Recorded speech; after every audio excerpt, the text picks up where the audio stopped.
Class, today I am going to start this chapter 5 Vedic Age part 2. In the previous part we have learned about the early Vedic age. In this part we are going to learn about the later Vedic age.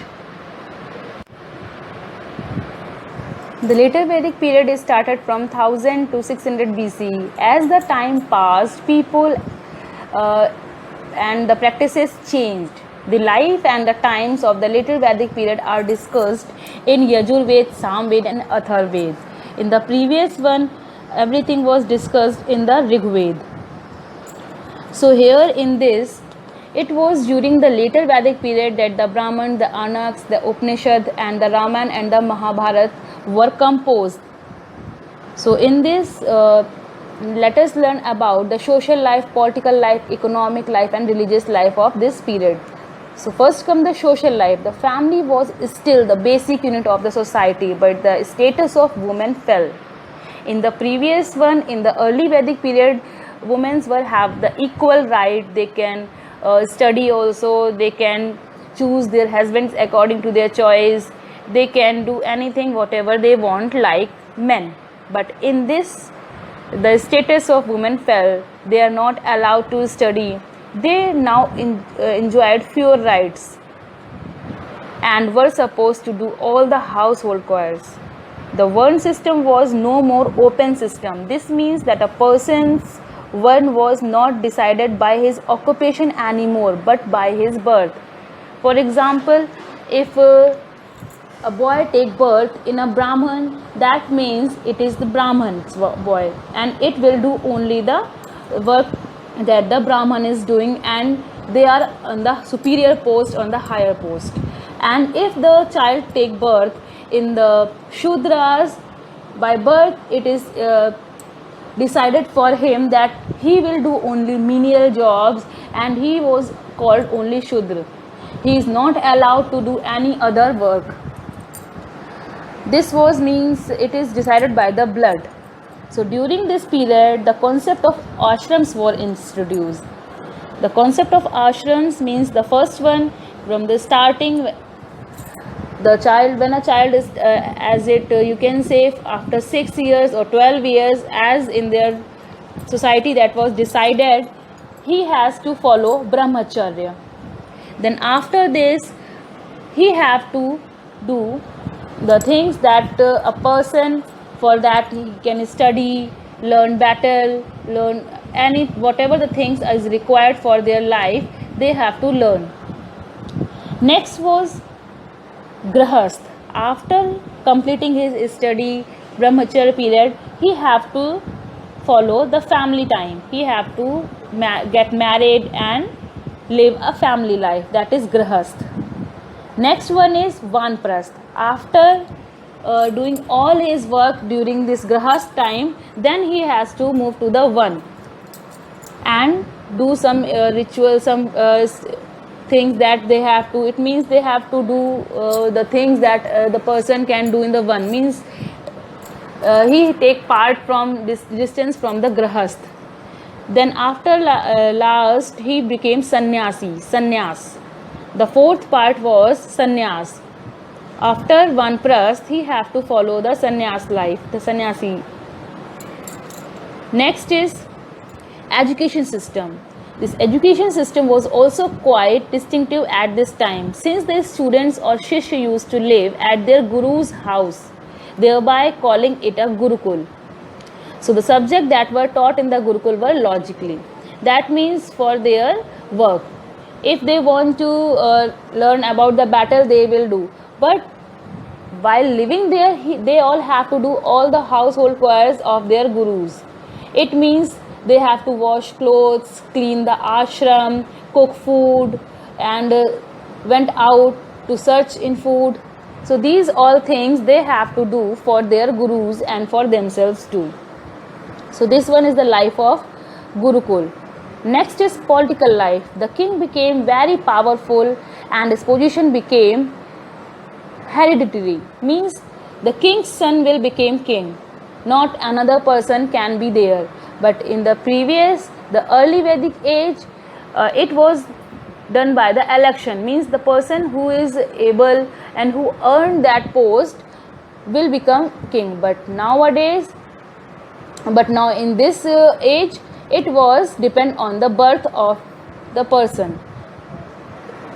So by the heredity, the person the child who is going to take a birth in the king's house, the next king will be him. He lived a luxurious life in palace. He received regular taxes in the form of food, grains or cattle. He appointed officers to collect taxes. He maintained law and order, and major decisions were taken by him only. During this period, the importance of Sabha and Samiti were reduced. Means no more common discussions. Whatever he will decide, that will be the final. Women were no longer allowed to participate in the Sabha. It means all the rights, mostly all the rights that a woman can live, that was reduced in this. They were not free to do anything. They are only allowed to do only household work, none other thing. So next is economic life. Agriculture still was the main source of livelihood. Iron was the most important discovery during this period and started using iron tools. So ironsmiths started producing weapons such as arrowheads and the spearheads along with the regular tools. Coppersmiths also produced weapons as well as ornaments. Next was money. The money was unknown to them also. In the early Vedic age also it was unknown, and here also they don't know about the money. They either used barter system, that in the early Vedic age was used, or products such as niksha, a kind of a necklace, or a krishnakala, a small metal object. They use these things in exchange of their needs thing. Whatever they want to purchase, they used to exchange with this niksha and the krishnala. Or they use barter system, means in the exchange of their animals they can purchase things. So next here comes the religious life. New gods were worshipped, that is Prajapati, the creator, was important. He later called Brahmash. Then Shiv and Vishnu were also worshipped. Sacrifices were performed to please the gods, who then blessed the people. Chanting of hymns and recitation of prayers saw a bit of decline, means they came in less part. They also believe in the concept of an afterlife. Next here comes the case study, that is contemporary Chalcolithic settlement in Deccan, Inamgaon. Inamgaon is one of the most excavated Chalcolithic sites of India. The settlement is divided into three phases. The first one is Malwa culture, second is early Javre culture, and the late Javre culture. So here you can see in front of this phase 1 Malwa culture, c 1600 to 1400 BCE. Next phase 2, the early Javre culture was c 1400 to 1000 BCE, and the phase 3, the late Javre culture, was 1000 to 700 BCE. So can you tell me, can you think that what the C means? C or a CA, these all are the abbreviation whenever it is used before any year or number. It is a Latin word circa, which means around or approximately. It means we are not sure about this date or this time period, but approximately somehow we can say this was the time period for that culture. So the C and CA means circa. So here it is mentioned C, and somewhere it is written CA. Next is occupations at Inamgaon. We can infer occupations from the things archaeologists were found there. So the archaeologists found, the first one, the thing that they found, seeds of wheat, barley, rice, pulses, millets, peas and sesame, and the bones of animals, many with the cut marks or suggesting the animals were also used for a food, because they have the cut marks. It means they were chopped during eating, and with the mouth, the teeth marks. So the bones of animals found include that cattle, horse, sheep, goat, pig, buffalo, dog, ass, summer, spotted deer, blackbuck, antelope, hare, and the mongoose, beside birds, crocodile, turtle, crab, and fish. The evidence of collecting fruits were also found over there, like amla, jamun, dates, and a variety of special burial at Inamgaon. Inamgaon is a site on the river Goj. River Goj is a tributary of the river Bhima. So it was occupied between 3600 to 2700 years ago. Sometimes burials were within the house and vessels containing food and the water were placed with the dead. The adults were generally buried in the ground, laid out straight with their head to the north.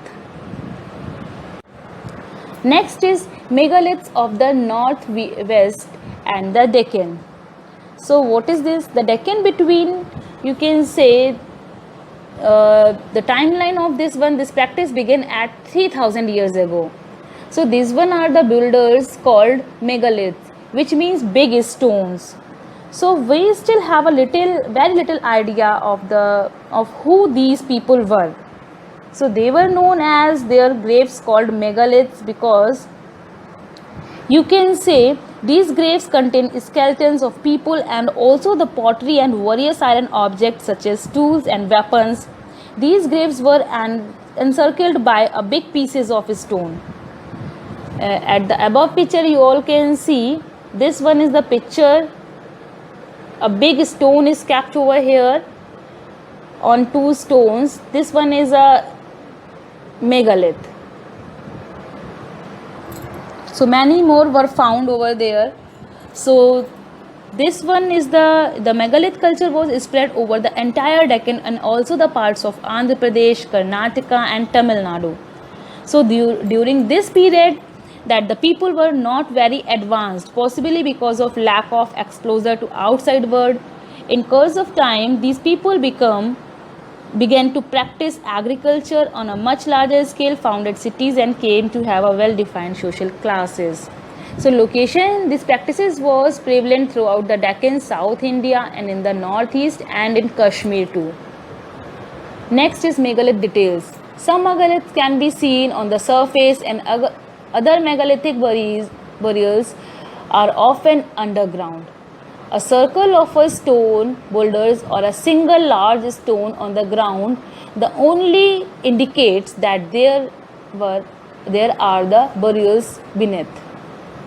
So the some megaliths are circular and are called cysts, and some cysts have potholes which could be used as an entrance.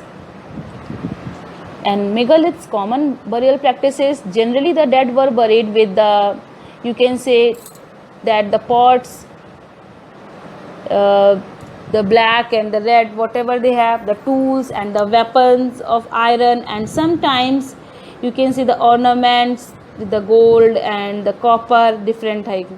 Sometimes more objects are found in the grave than in another, because that indicates the person having much property than the previous one. Those who are not having the extra, the amount of these things tell that how much thing the person have or the which kind of person that was. Means if the person was warrior, it have some iron tools, weapons with him. If that a body of lady, that can be checked with the jewelry and all the things whatever found with the that grave, that skeleton. So this suggests that there was some difference in status. That is why I was telling that the things were found somewhere less, somewhere extra. So this one belongs to the status. So the people who were buried, rich, poor, chiefs, followers or etc. Maybe they are chef. If they are chefs, so they have some pot and potholes. These one the used for cooking tools. And if the person is rich, maybe the ornament, the jewelry were found over there. If the person is poor, the less ornaments and less things were found here. Next is family burial megaliths. Sometimes megaliths contain more than one skeleton. So this indicates that the people probably of the same family were buried in the same place. So whenever they died, with the entrance, they just get inside and put the body over there. The bodies of those who died later were brought into the grave throughout the potholes. Some circle or the boulder on the surface probably served as signposts so the people could find it later. Thank you. Hope you all have understood the chapter.